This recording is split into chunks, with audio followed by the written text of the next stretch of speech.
Ms. Sylvia Lim.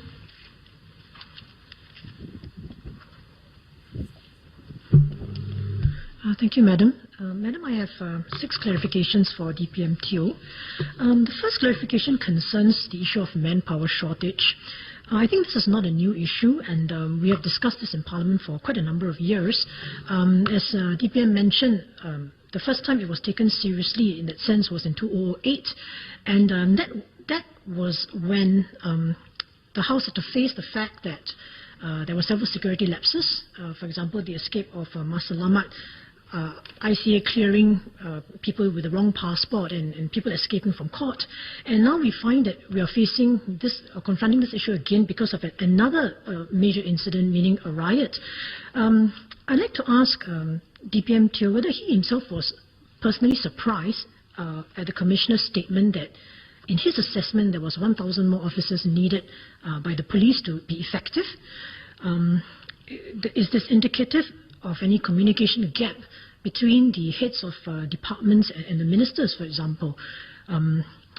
In one of my recent PQs in 2012, I had asked the government about policing resources, in particular about community policing, and the government didn't seem to quite agree that there was a serious under-resourced problem.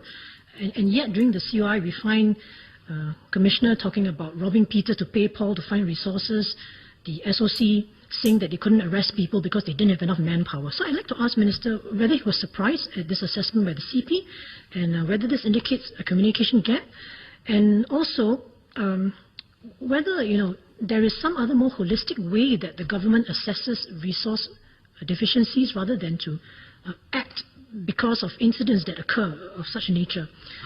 Okay, second clarification concerns one of the findings of the COI about the causes of the riot. The COI mentioned that one of the main contributory factors was a misperception by the crowd that they were being discriminated against by the responders and so on. There were some quotes by workers asking whether their lives are worthless, etc. And I'd like to ask DPM whether he agrees that it's also important for us to look at the way we do our law enforcement on our foreign workers. In other words, are we harsh towards them, or do we give them a certain level of respect? And in this regard, I'd like to cite 2 examples. One is that I filed a PQ in 2008. Ms. Lim, if you could just seek your clarification, is not to make speeches. Madam, I'll try. In 2008, for example, when there was an incident of an attack by a woman at Clementi Woods, what the police did was to round up the nearby construction workers, 200 of them, to take blood samples from them. And of course, looking at the methods used, I mean, there may be impression created that there's a certain stereotyping, for example, by the police in their actions. CP also mentioned that in Geylang there's hostility and antagonism towards the police. Would the police be looking at their policing methods? Third question is about training of the frontline officers. I mean, the COI recommended that the frontline officers should also be trained and equipped to deal with some public order disturbances. I'd like to ask DPM whether he agrees that no amount of training really can be a substitute for actual practice in policing such incidents. And in this light, would he consider, for example, that the police should allow more peaceful protests in Singapore in certain designated roads, so that the police can actually on a regular basis test their policing capabilities in terms of policing cause-based crowds? I mean, riots, of course, we don't want that, but they progress basically from some sort of cause-based protest. So I'd like to ask DPM whether he would consider that. Fourth clarification is whether the police drawing up specific incident management plans for hotspots such as Little India. It wasn't clear from the COI findings whether there was any incident management plan drawn up prior to the incident. So is this something that the police are looking at? Fifth, Little India, if you look at the map, there is a boundary. I think the Racecourse Road is the boundary, and on the west side is policed by Tangling, and the eastern side is policed by Central.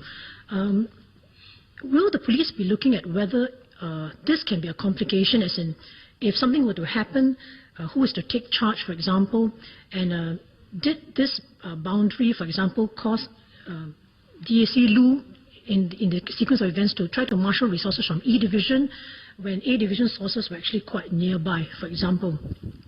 Would the police be looking at whether a more seamless management of such the riot control doctrine was discussed during the COI, and we were told that the incident manager is supposed to assess the crowd intent, sentiments, and so on. I'd like to ask whether there is actually in the plan the requirement to provide psychologists or other assistance to the incident manager to help him to make these kind of difficult assessments.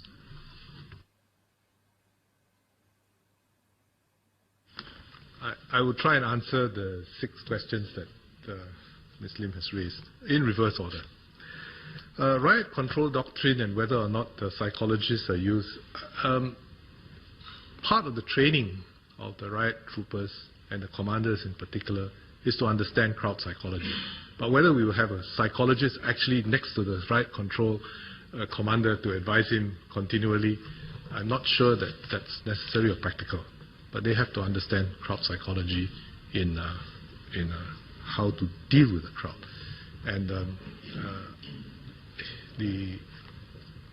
I had a long talk with the SOC when I visited them prior to the riot and again after the riot. And they explained to me some of the approaches that they use in riot dispersal. And a lot of that involves crowd psychology. On the borders, I think the suggestion, the observation that Ms. Lim makes is a valid one. And the police are looking at this issue, where to draw the boundaries. Of course, wherever you draw the boundaries, you can have a problem. Because as Ms. Lim pointed out, perhaps the commander of E called the E Division resources and didn't call the A Division resources. But supposing it had been drawn, it could be called. So there's always a boundary issue whenever you have such issues. But on the incident response that night, I looked carefully at the COI report, and I also looked carefully at the police's AAR report, and the boundary issue did not seem to figure very prominently. Both division commanders actually came on scene. They were able to coordinate and decide who was in charge. I think there is a valid, it is a valid consideration whether the boundary can be drawn at another place, but wherever you draw the boundary, you will have boundary problems. Contingency planning for that night. Yes, indeed, there were contingency plans. For example, the police activated a contingency plan that allowed them to call the fast response cars from around the island to respond quickly to the location. And that's one